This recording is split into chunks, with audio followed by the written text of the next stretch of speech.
Assalamualaikum warahmatullahi wabarakatuh. Kisah Islamnya Abu Darda. Bercerita seorang sahabat Nabi yang nama aslinya adalah Uwaimir bin Malik al-Khazraji yang berkunyah Abu Darda. Ia berasal dari Madinah, dari suku Al-Khazraj, yaitu kabilah Yaman yang pindah ke Madinah dan menetap di sana. Ibunya bernama Mahabbah binti Waqid bin Amir.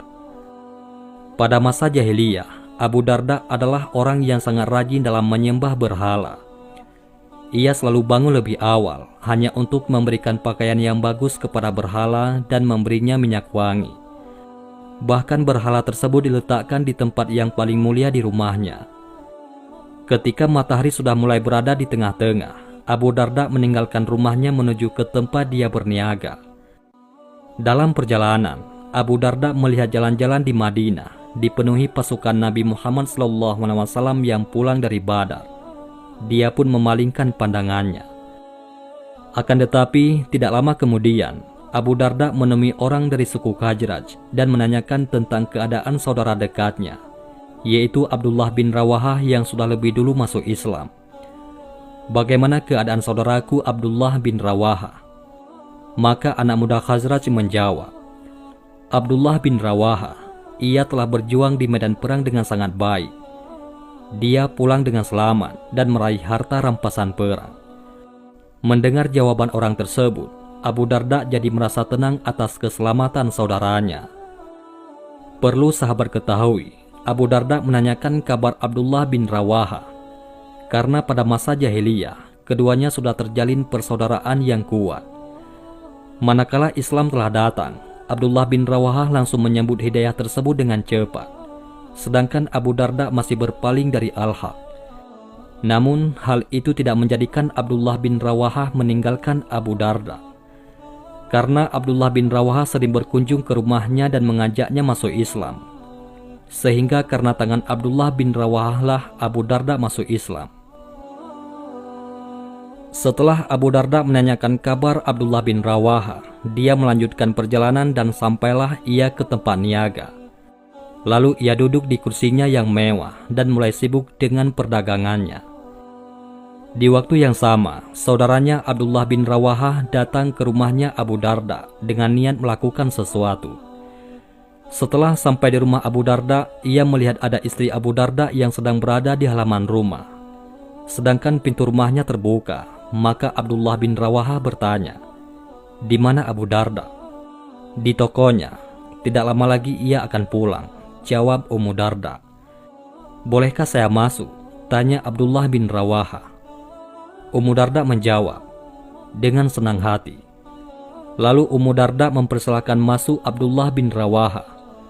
Setelah itu Ummu Darda pergi untuk melanjutkan kesibukannya dan mengurus anak-anaknya. Tak disangka, Abdullah bin Rawahah malah masuk ke kamar tempat berhala-berhala Abu Darda. Dia mengeluarkan kapak yang sudah ia bawa dari rumah, lalu menghantamkannya pada berhala-berhala tersebut sambil berkata, "Ketahuilah, apa saja yang disembah selain Allah adalah batil." Setelah selesai, dia pun meninggalkannya dan pulang. Saat Ummu Darda menuju kamar berhala, dia langsung pingsan saat melihat berhalanya hancur berkeping-keping. Dan dia pun mulai menangis sambil menampar-nampar pipinya sambil berkata, "Kamu telah membuatku celaka, wahai Ibnu Rawahah." Kalimat tersebut dikatakan berulang kali. Tidak lama setelah itu, Abu Darda pulang. Dia melihat istrinya sedang menangis di depan pintu kamar berhala. Abu Darda pun bertanya kepada istrinya, "Ada apa denganmu?" Ummu Darda menjawab, "Saudaramu, yaitu Abdullah bin Rawahah, datang kepada kami ketika engkau tidak di rumah. Dia melakukan apa yang engkau lihat saat ini." Abu Darda melihat berhalanya yang sudah hancur berkeping-keping. Amarahnya langsung naik. Dia ingin membalas perlakuan buruk kepada saudaranya. Namun, tiba-tiba kemarahannya mereda sambil berpikir, jika memang berhala itu membawa kebaikan, seharusnya ia bisa membela dirinya sendiri saat dihancurkan. Saat itu juga, Abu Darda beranjak pergi menemui Abdullah bin Rawahah. Lalu keduanya menemui Rasulullah untuk mengumumkan keislaman Abu Darda. sehingga Abu Darda orang yang terakhir masuk Islam dari marganya. Sejak Abu Darda menerima Islam, ia merasakan iman yang meresap di relung hatinya. Abu Darda sangat menyesal dengan kebaikan-kebaikan yang ia lewatkan. Abu Darda sangat sedih karena ia tertinggal dengan sahabat-sahabatnya yang lebih dulu masuk Islam. Ia iri karena kawan-kawannya sudah banyak menghafal kitab Allah serta ibadahnya lebih banyak daripada dirinya. Oleh karenanya, Abu Darda bertekad untuk mengejar teman-temannya dalam masalah menghafal kitab ataupun dalam beribadah kepada Allah. Ia memutuskan untuk meninggalkan dunianya untuk berkonsentrasi kepada Allah Subhanahu wa Ta'ala. Mulai saat itulah Abu Darda bagaikan singa yang sangat kelaparan. Abu Darda sangat haus akan ilmu dan ibadah. Manakala harta perniagaannya mengurangi kenikmatan beribadah, ia langsung meninggalkannya tanpa ragu-ragu. Masya Allah, kisah Abu Darda setelah menerima iman dan merasakan manisnya iman begitu luar biasa.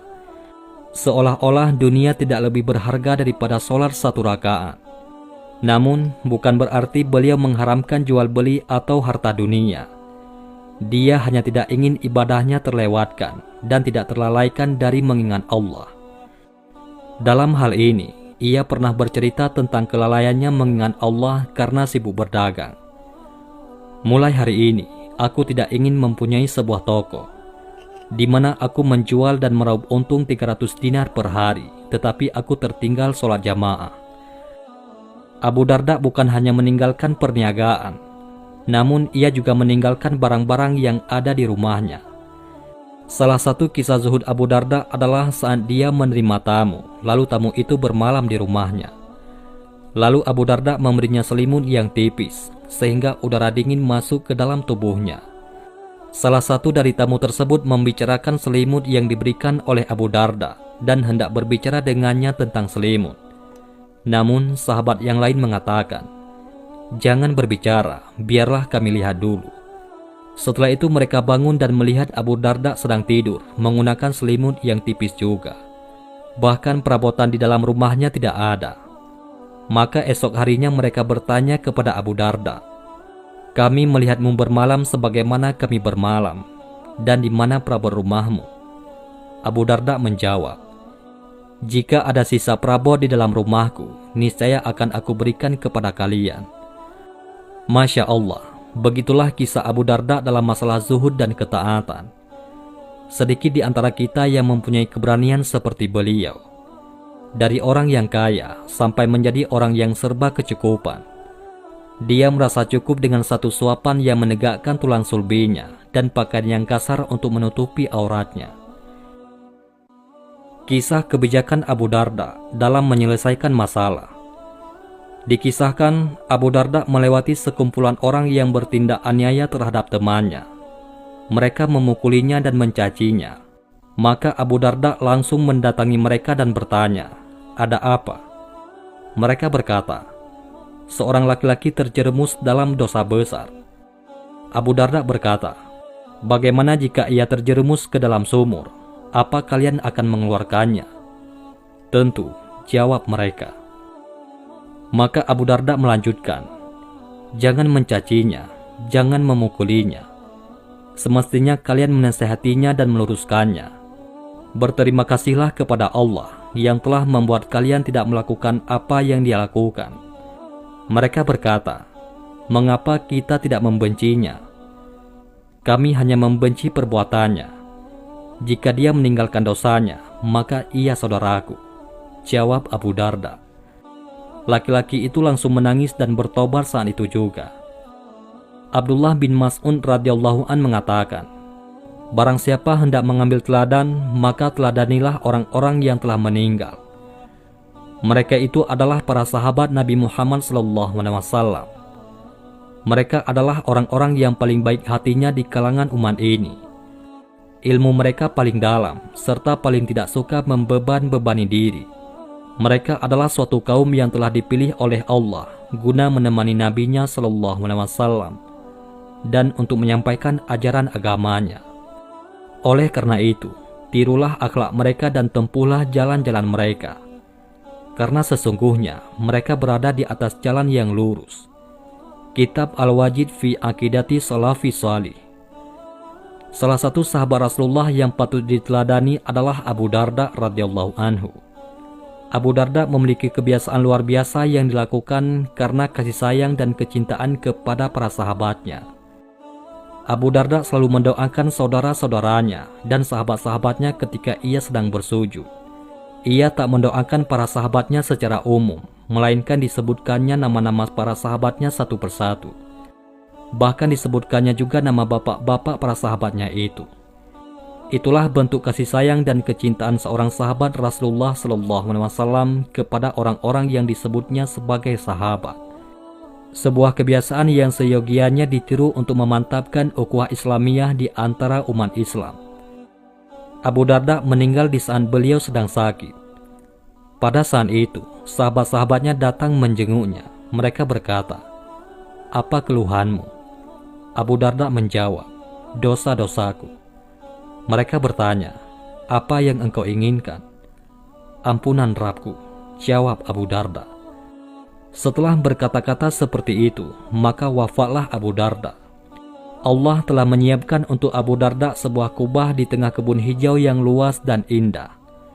Karena beliau dulu menepis dunia dengan kedua telapak tangan dan dadanya. Beliau wafat di kota Damaskus pada masa Utsman bin Affan. Ada juga yang mengatakan tahun 23 atau 24 Hijriah. Demikian kisah Abu Darda, sahabat Nabi yang zuhud. Semoga bisa bermanfaat bagi kita semua. Wallahu a'lam bishawab. Mudah-mudahan ini semua bermanfaat. Assalamualaikum warahmatullahi wabarakatuh.